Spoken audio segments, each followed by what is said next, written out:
Hi everybody, it's me and I'm back. So we're talking about shaping, and shaping is a form of operant conditioning where you are gradually shaping behaviors over time. So instead of waiting for the exact desired behavior to occur before you offer reinforcement, you reinforce anything that kind of resembles the behavior, and then you gradually only start reinforcing things that more closely resemble the behavior, and you stop reinforcing things that don't resemble the behavior.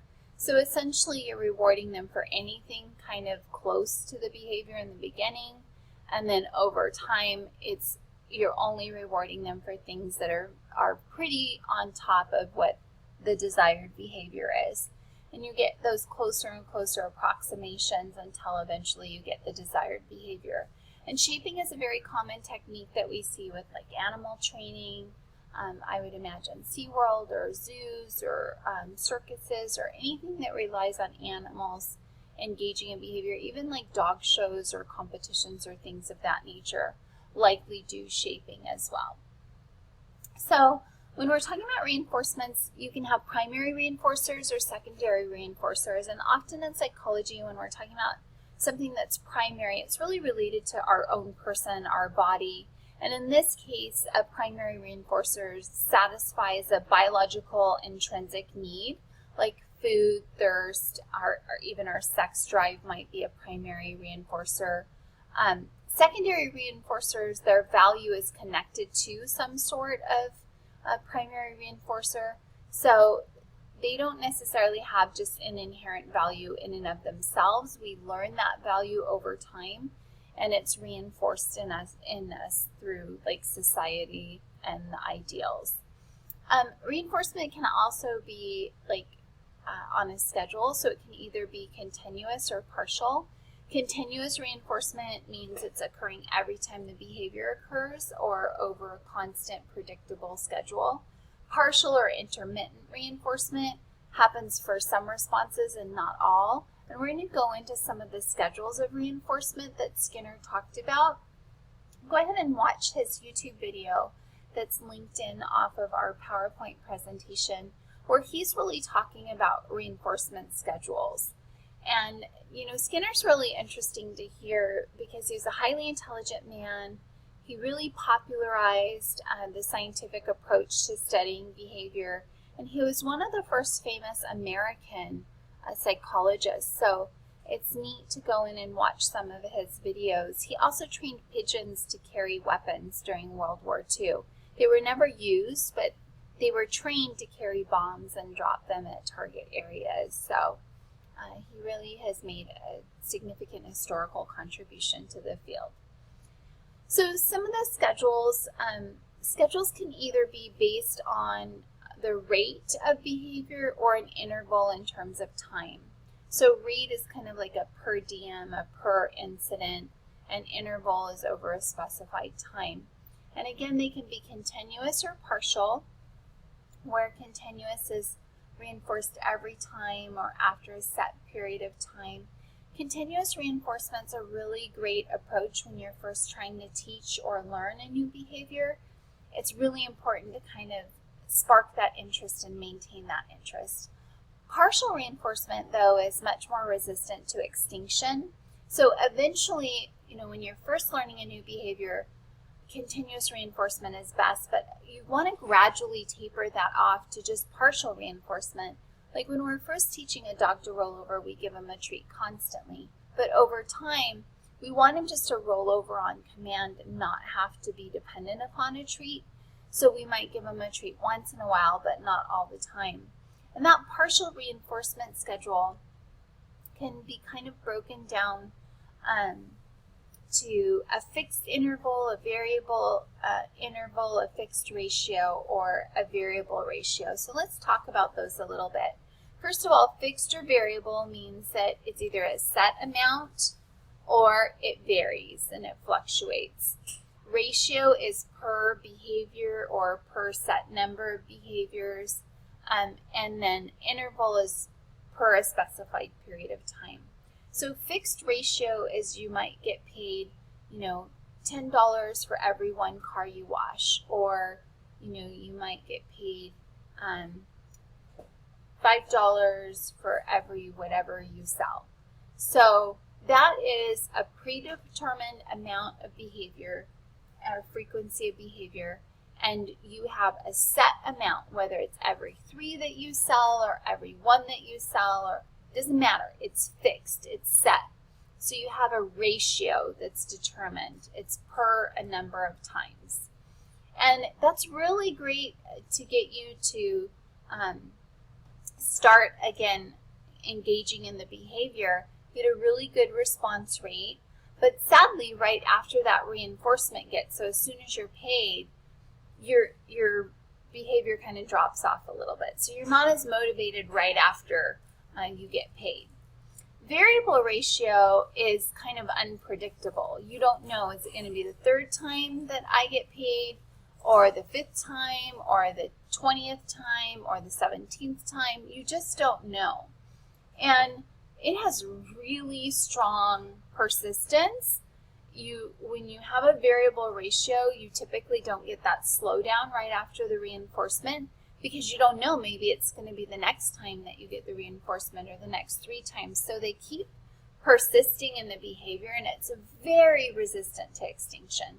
So it's very hard to curb behaviors that are on a variable ratio scale. And sadly, that's what makes gambling so powerful and addictive, because you don't know if it's going to be the next pull or the next 100th pull or the next 75th pull. And then, let's say you walk away from a machine and someone else comes up to a machine and they pull the lever and then they get a jackpot, and then you're really pissed, right? You're like, that was supposed to be mine.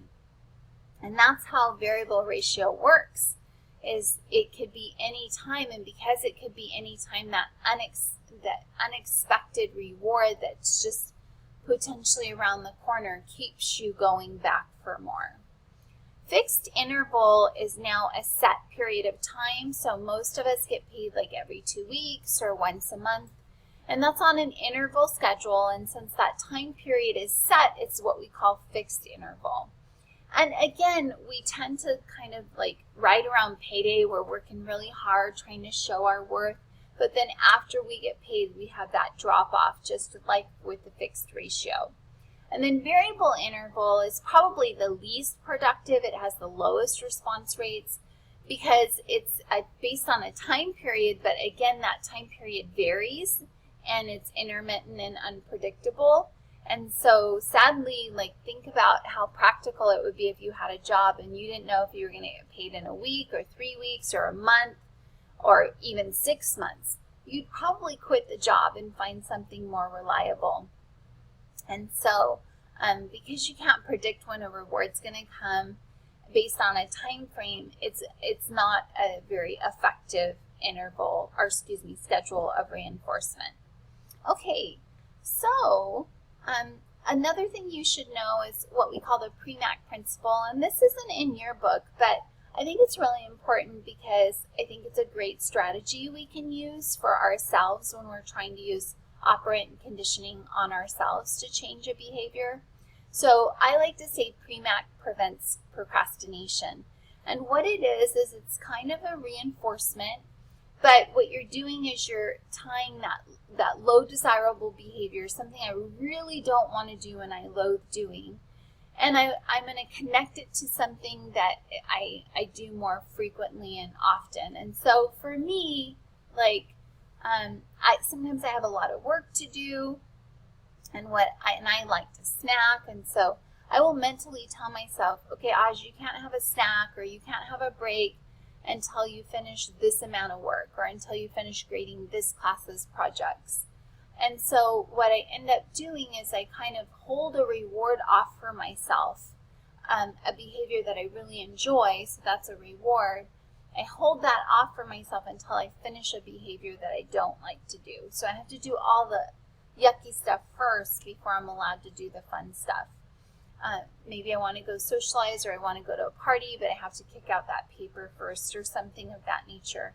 So it's a reinforcement strategy you can use with yourself, and I feel like you have to kind of play mind games with yourself a little bit to train yourself into positive behavior. So that's one approach that you can do.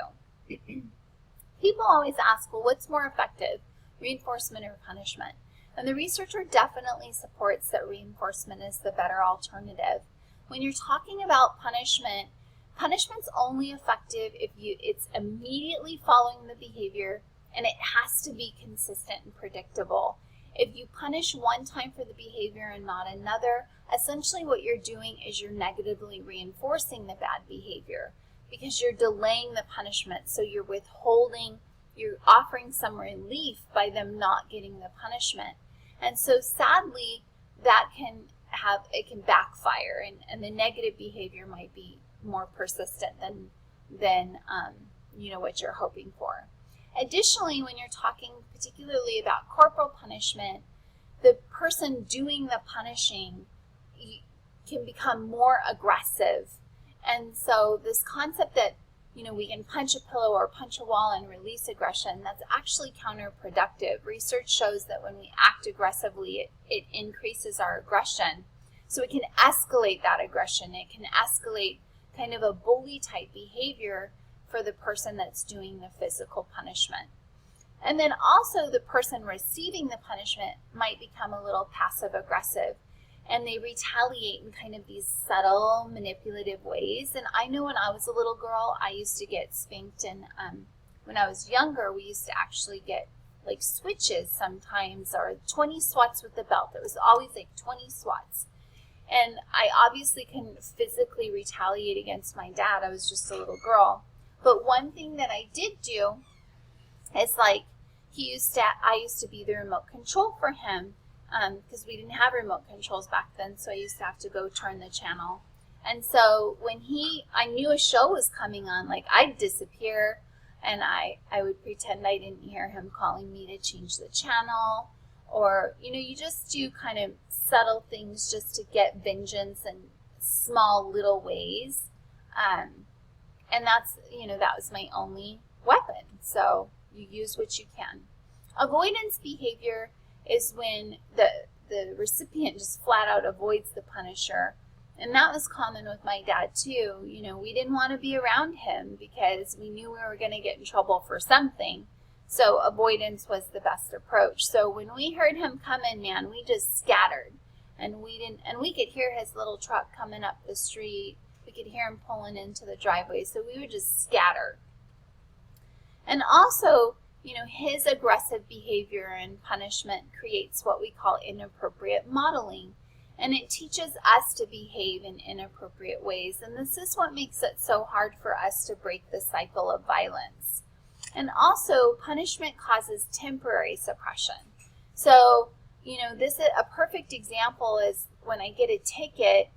Yeah, initially I'm going to slow down when the police are around. I slow down. But as soon as they get off the freeway, I'm back up to speeding 85 miles an hour. So punishment can temporarily suppress your behavior, but it's not really effective at eradicating negative behavior. And then finally, particularly with physical punishment, we can learn helplessness where we don't feel like we have any control, and no matter what we do, we're going to get in trouble. So we just develop just this overall sense of kind of powerlessness. I have no ability to change the circumstance. And I definitely see that in my childhood where, we're always going to get punished for something. So we just felt kind of powerless in the whole situation. But at the same time, our way of taking power was well, screw it. We're going to get punished anyway, so we might as well go live it up and have a good time before we get caught. And then finally, we're going to get into some cognitive social learning strategies, which is the last element of behaviorism. And I only have a couple more seconds on this slide, so on this video, so I'll come back and address social learning theory as the last part of behaviorism. So we've talked about classical conditioning and operant conditioning, and then that social learning theory or modeling is that last third element of behaviorism.